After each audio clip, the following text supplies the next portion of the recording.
spread of the coronavirus has led more hospitality companies like hotels and restaurants to consider the use of service robots in customer-facing roles. So when you go to hotels, you can see service robots moving around the lobby and taking care of check-in service, concierge services, and also room services. And we are also seeing more restaurants turn to robotic waiters take care of your order and delivery to your table. To that end, we should ask ourselves, how should a service robot interact with customers to increase their satisfaction? And more specifically, how should a robot talk to the customer?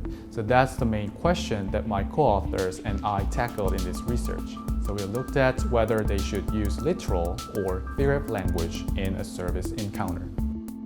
When people use literal language, they speak in a clear, straightforward manner and say exactly what they mean. For example, you could describe a restaurant as having nice decorations. However, when they use figurative language, they use metaphors or exaggerations to describe something, often by comparing with something else. For example, if I tell you this restaurant looks grander than the Taj Mahal, you know right away that I'm using figurative language expression.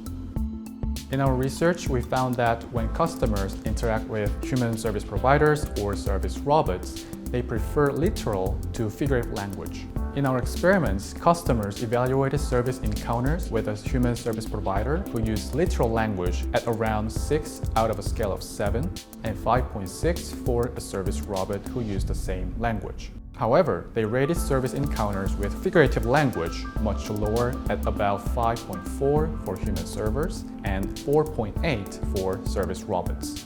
We also found that literal language led to higher credibility. Out of a scale of 7, customers rated the credibility of service encounters with a human service provider who used literal language at about 5.6, and they gave around 5 for a service robot who used the same language. Service encounters with figurative language only scored about 4.8 in terms of credibility for a human service provider and just above 4.1 for a service robot.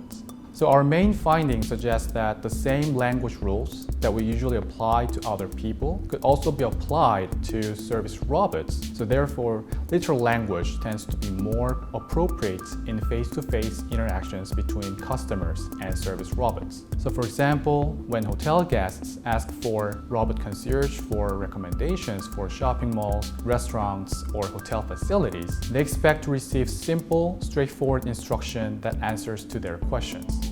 Another interesting finding is that while customers expect both humans and robots to use literal language, service kiosks like self-service machines were unaffected by language rules. The main reason behind this is that service robots are often designed to look like human beings. Customers had the same expectations when evaluating interactions with robots.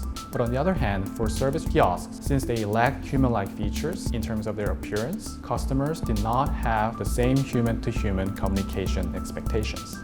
So what can service providers learn from this? First, hospitality companies need to recognize that the choice of language style matters in service encounters. They should make sure that the robots provide clear and straightforward responses to customer queries. And second, managers also need to develop the appropriate training protocol for their human service providers who should avoid using figurative expressions. On the other hand, if you are using service kiosks, there could be more room for creativity in how you provide information to your customers. This is how you can improve customer satisfaction. The exact language that is employed, of course, would depend on specific circumstances. If you'd like to know more about our research, please go to China Business Knowledge at CUHK and read the full article.